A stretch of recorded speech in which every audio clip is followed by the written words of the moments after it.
Baik, Anda masih bersama kami di Bincang Sehati dan kita masih membahas topik kita hari ini infeksi jamur pada kulit. Bagi Anda yang memiliki pertanyaan, Anda bisa menghubungi kami di nomor 0212903244 atau DM Instagram kami di @bincangsehati.itv. Telah bersama kami di studio Bincang Sehati, Dr. Sylvia Tan, SPKK, spesialis kulit dan kelamin dari Rumah Sakit Sen Carolus Summarecon Serpong. Selamat pagi, Dr. Sylvia, apa kabar? Pagi. Selamat datang di Bincang Sehati, Dok. Terima kasih. Oke, dokter. Hari ini kita akan membahas salah satu penyakit yang mungkin sering dialami oleh orang Indonesia gitu ya. Mulai dari yang panu lah, kadas lah, kurap segala macam. Tapi sebelum kita membahas tentang infeksi jamur itu sendiri, boleh dijelaskan nggak, Dok? Kulit itu apa, dan di dalam lapisan kulit yang kayaknya tipis banget ini ada apa aja dan fungsinya apa aja itu, Dok? Oke. Jadi kulit itu merupakan lapisan terluar dari tubuh kita. Hampir seluruh tubuh kita itu dilapisi oleh kulit. Kemudian kulit itu sendiri terdiri dari 3 lapis. 3 lapis. Kalau yang memegang peranan yang cukup penting untuk melindungi kulit kita dari infeksi, dalam hal ini jamur, itu adalah lapisan yang paling atas. Namanya epidermis. Epidermis. Jadi epidermis itu dia tuh membentuk kayak barrier gitu, barrier kulit, pembatas ya, pertahanan lah gitu, supaya si jamur itu tidak bisa masuk ke dalam. Dia jadi sel-selnya itu membentuk susunan sedemikian rupa sehingga bisa dikatakan tidak bisa ditembus lah oleh hal dari luar, itu tidak bisa masuk ke dalam. Gitu. Dan selain itu di luar dari epidermis itu ada bakteri-bakteri baik yang kita bilang tuh namanya flora normal kulit. Jadi kalau ada jamur mau masuk itu dia ya berhadapan dulu nih dengan flora normal kita gitu. Jadi flora normal kita ini, bakteri baik ini akan berusaha untuk menekan si jamur ini supaya tidak bisa berkembang biak gitu. Nah, kalau misalnya terjadi sesuatu, barrier kulit ini rusak ya, kita katakan dia kan seperti pintu tuh. Jadi dia kalau rusak terbuka, jamurnya kan akhirnya bisa masuk. Betul. Nah, ketika si jamur ini masuk ke dalam kulit kita itu tidak serta-merta dia bisa langsung menimbulkan penyakit gitu. Oh, nggak nempel langsung penyakit, enggak ya? Tidak langsung seperti itu.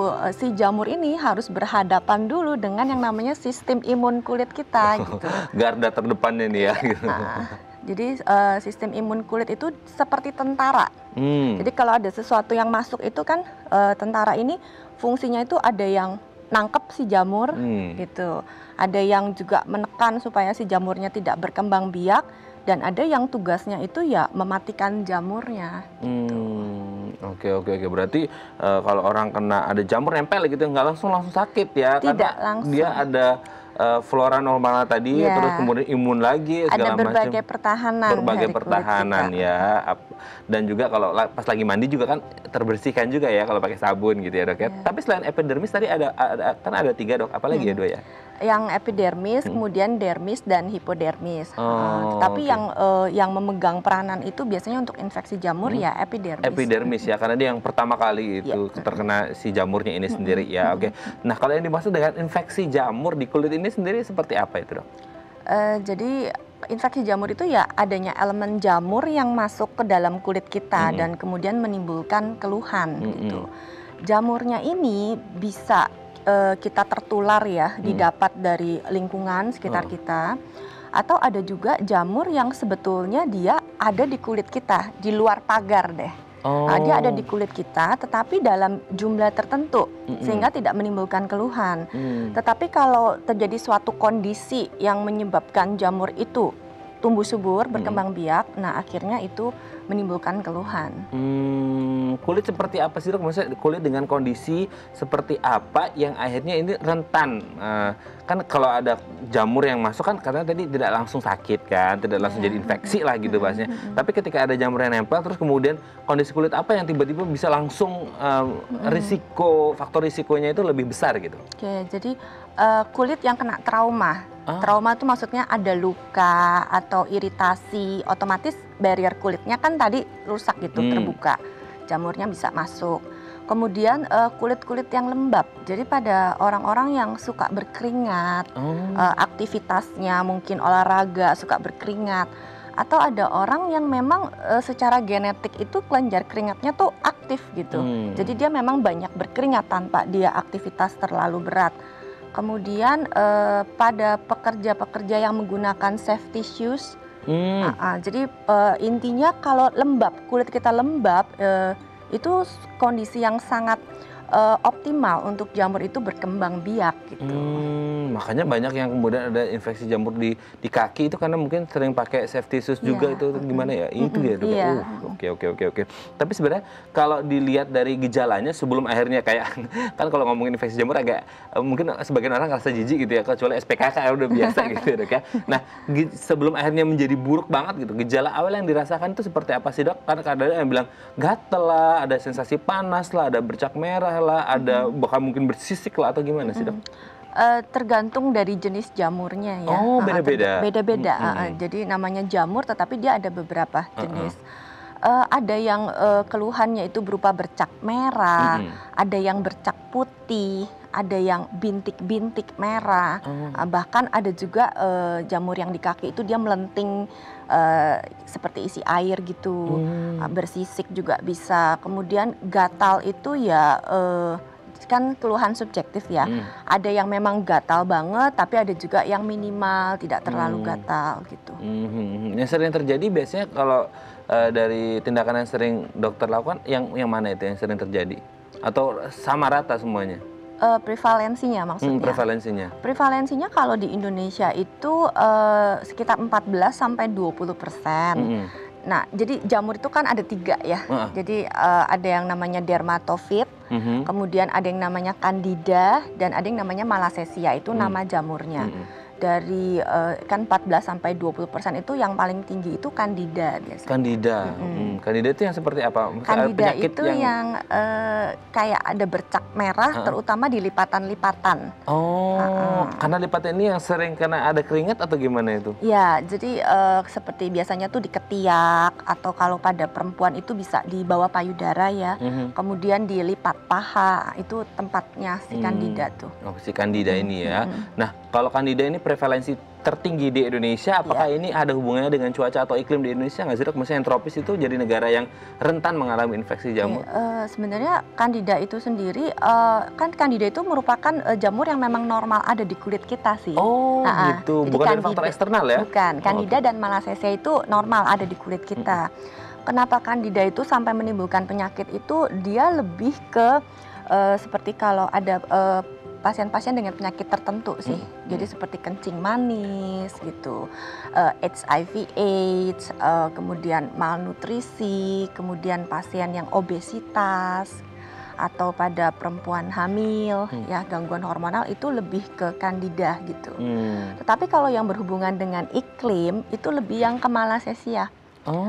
Jadi kalau kita kan memang tropis ya, jadi panas, kemudian kelembapannya tinggi. Nah itu kondisi yang sangat optimal untuk si malassezia itu untuk berkembang. Malassezia itu ya. Oke. Sebenarnya kalau candida justru karena faktor komorbid tadi, ada penyakit-penyakit tadi itu ya, gitu. Sudah ada di tubuhnya gitu.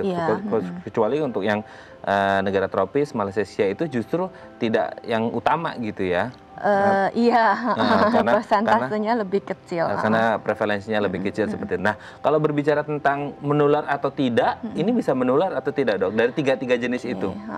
Kalau yang dermatofit itu menular, itu yang didapat dari luar, gitu. Tapi kalau yang 2 tadi, malassezia dan candida, itu kan semua orang ada. Kalau diperiksa kulitnya semua ada. Gitu, tapi dalam jumlah yang memang kecil sehingga tidak menimbulkan keluhan. Oke, berarti yang menular itu hanya yang dermatofit tadi ya. Kalau malassezia sama candida ini tidak menular seperti itu.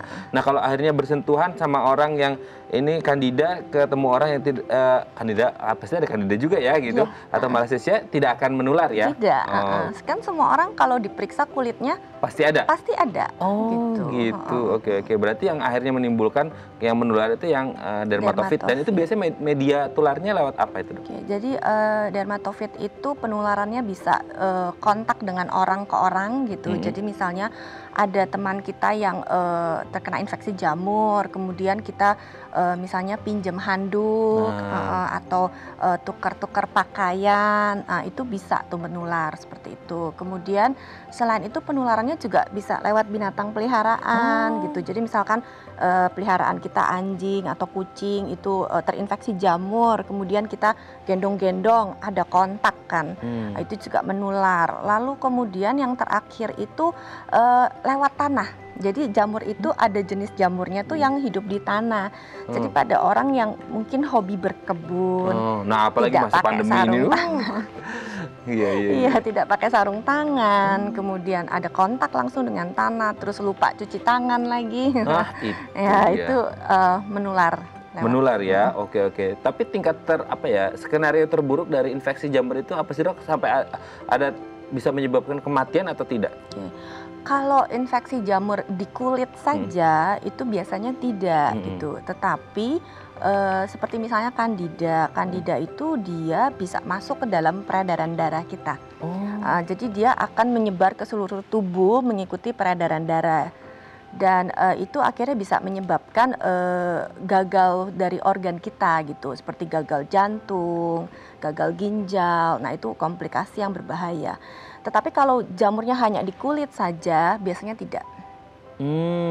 Berarti kalau dia hanya di lapisan di kulitnya saja, dia tidak akan mengganggu, tapi akan jadi masalah kalau akhirnya dia bisa menyebar ke seluruh tubuh ya. Dan itu hanya Candida saja atau yang dermatofit sama malassezia? Kalau Candida sih terutama. Candida terutama ya, dan itu bisa menyebabkan yang tadi komplikasi seperti itu ya dok ya. Oke dok, nanti kita akan membahas lebih dalam lagi bagaimana cara mencegahnya, cara mengobatinya gitu ya, supaya teman-teman kita yang mungkin lagi dapat keluhan infeksi jamur ini bisa segera sembuh gitu ya dok ya. Baik pemirsa, bagi Anda yang memiliki pertanyaan seputar infeksi jamur pada kulit, Anda bisa menghubungi kami di nomor 021-290-3244 atau DM Instagram kami di @bincangsaat.tv. Kami akan segera kembali.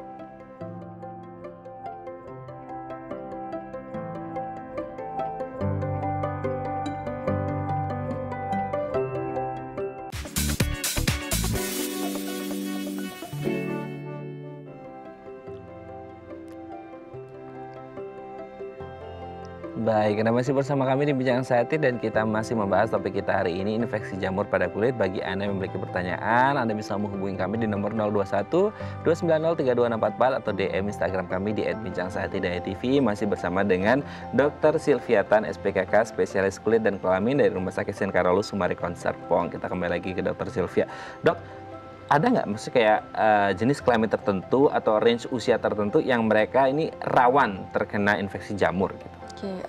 Kalau jenis kelamin sih hampir sama ya. Kalau range usia itu biasanya kalau untuk yang malassezia sama ya, terutama malassezia sih, dia itu lebih mengenai usia remaja sampai dewasa muda. Gitu, mungkin lagi aktif-aktifnya, banyak berkeringat seperti itu. Kalau yang lain hampir sama. Kalau semuanya hampir sama ya. Oke, dok, biasanya kan penyakit yang sering ya, yang sering muncul di Indonesia, yang sering kita dengar ya.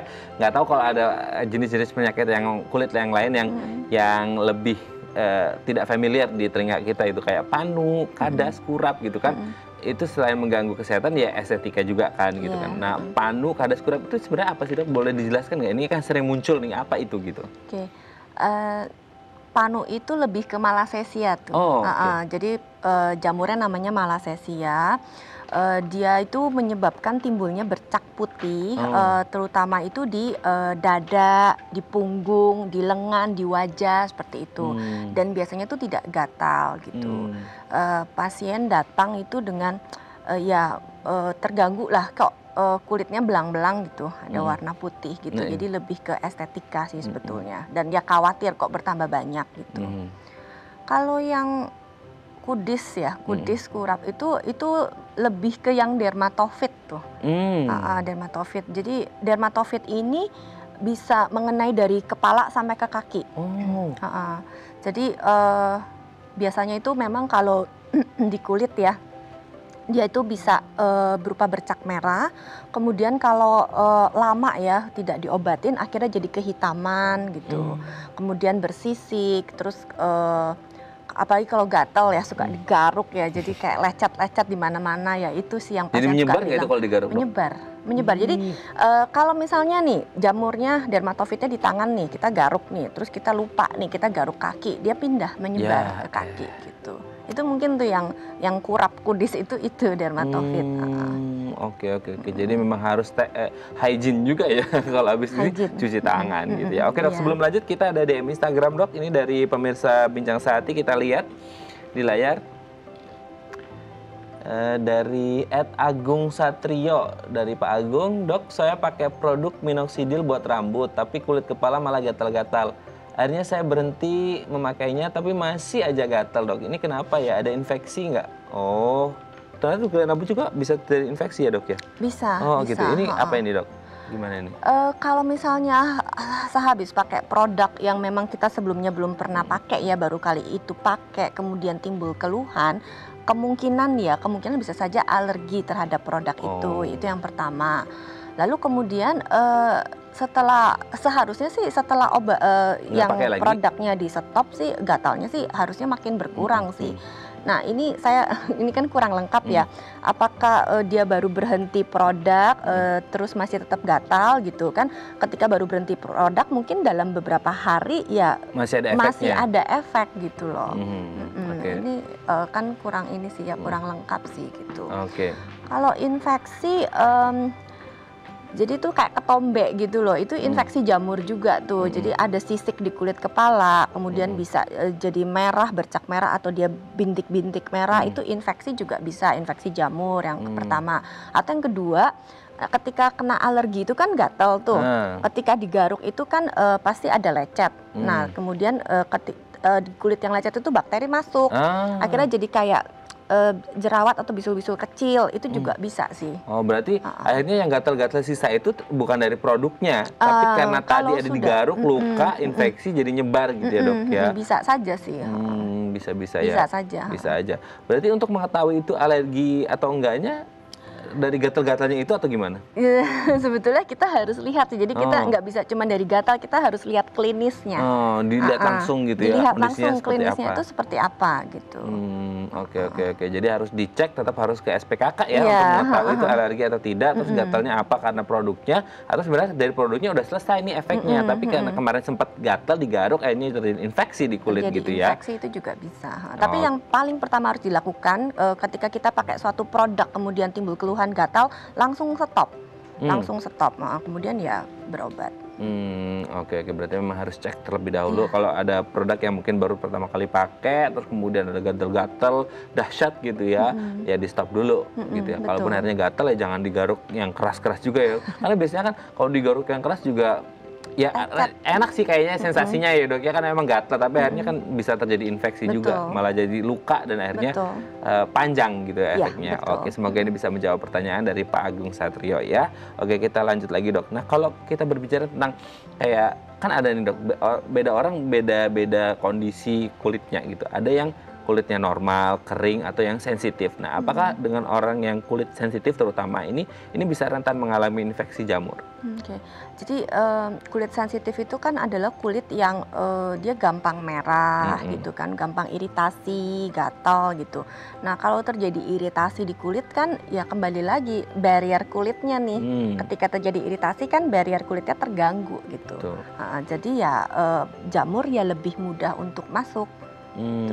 Oke. Berarti orang dengan kulit sensitif ini bisa lebih rentan gitu ya, karena kan pertahanannya atau barriernya tidak begitu bagus seperti itu ya. Nah, kalaupun akhirnya orang mengalami keluhan di kulit atau infeksi jamur, sebenarnya kan ada ya dok ya, kita lihat orang yang akhirnya kayak panuan atau kadas kurap itu akhirnya kan banyak, hampir sekujur tubuh gitu ya dok ya. Nah sebenarnya itu ketika orang pertama kali mengalami kan pasti ada rasa gatal atau apa itu, sebenarnya bisa ditangani terlebih dahulu nggak sih dok? Atau memang harus langsung ke dokter nih, harus diobati sama dokter atau gimana sih? Akhirnya sampai kayak ini tuh sekujur tubuh emang nggak diapa-apain atau gimana? Atau memang nggak bisa diapa-apain karena mereka nggak ke dokter gitu atau gimana sih dok? Kalau ada keluhan di kulit, tentunya kan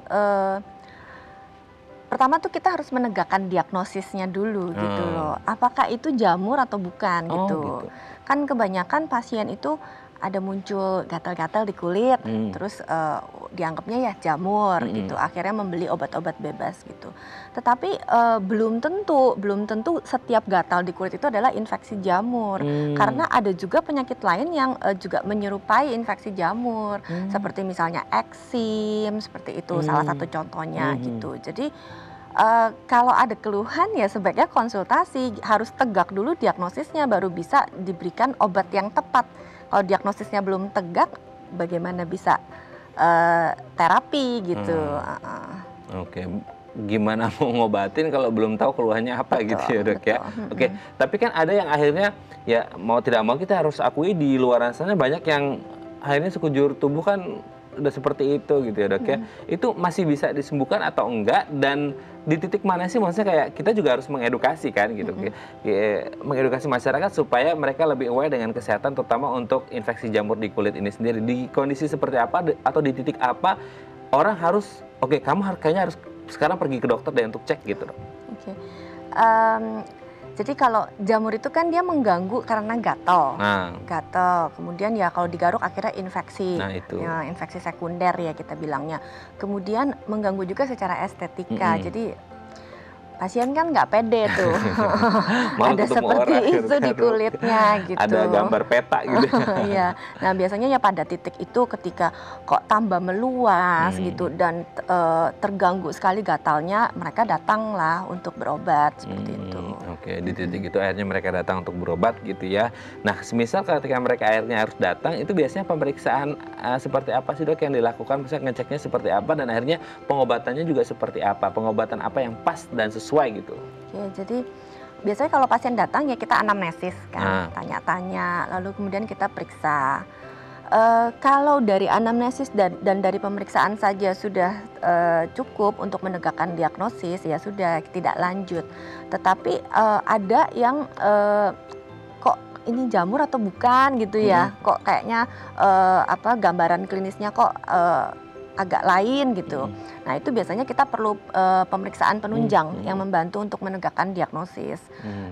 Ada pemeriksaan kerokan kulit, ada biakan jamur, kemudian ada juga yang pemeriksaan dengan menggunakan lampu wood.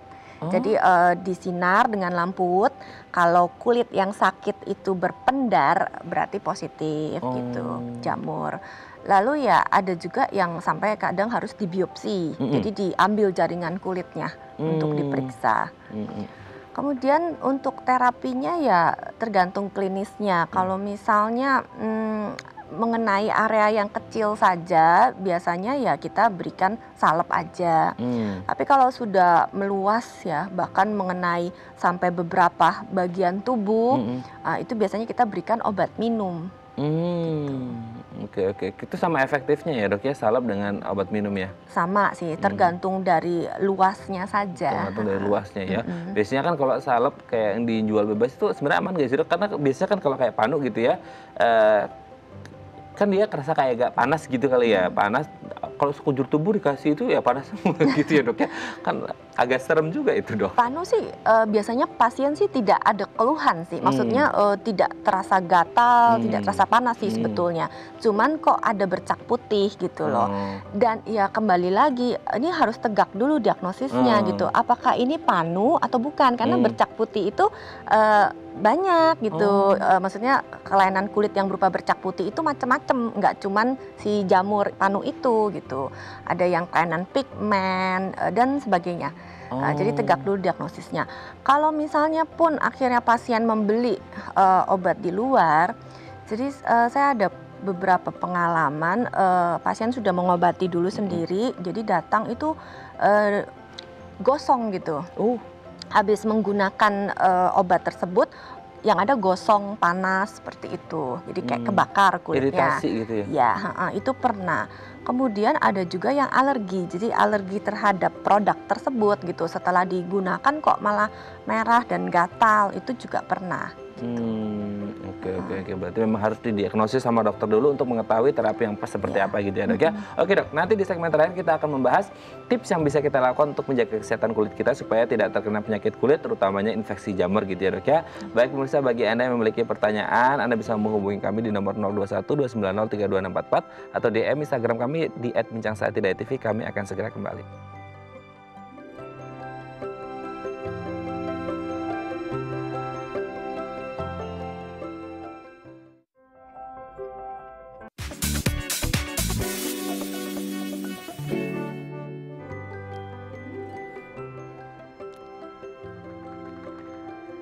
Baik, Anda masih bersama kami di Bincang Sehati dan kita masih bersama dengan Dr. Silviatan SPKK dari Rumah Sakit Sen Carolus Marekon Serpong, dan di segmen terakhir ini kita akan membahas beberapa hal yang bisa kita lakukan untuk menjaga kesehatan kulit kita ya dok ya. Kita lihat yang pertama dok. Mencuci muka, nah ini mungkin mencuci muka, mencuci tangan juga ini semasa pandemi, ini efeknya seperti apa dok? Mencuci muka itu kalau mencuci tangan sih memang kan selama pandemi ini kita harus sering-sering cuci tangan ya, habis pegang apa sedikit memang kita harus cuci tangan. Begitu juga dengan mencuci muka, sama ya, mencuci muka kadang habis keluar rumah cuci muka, habis keluar rumah cuci muka. Efeknya jika kita terlalu sering mencuci muka maupun tangan itu kulit tuh menjadi kering gitu. Kalau terutama tangan ya, kalau tangan itu biasanya setiap habis cuci tangan kita anjurkan untuk menggunakan moisturizer.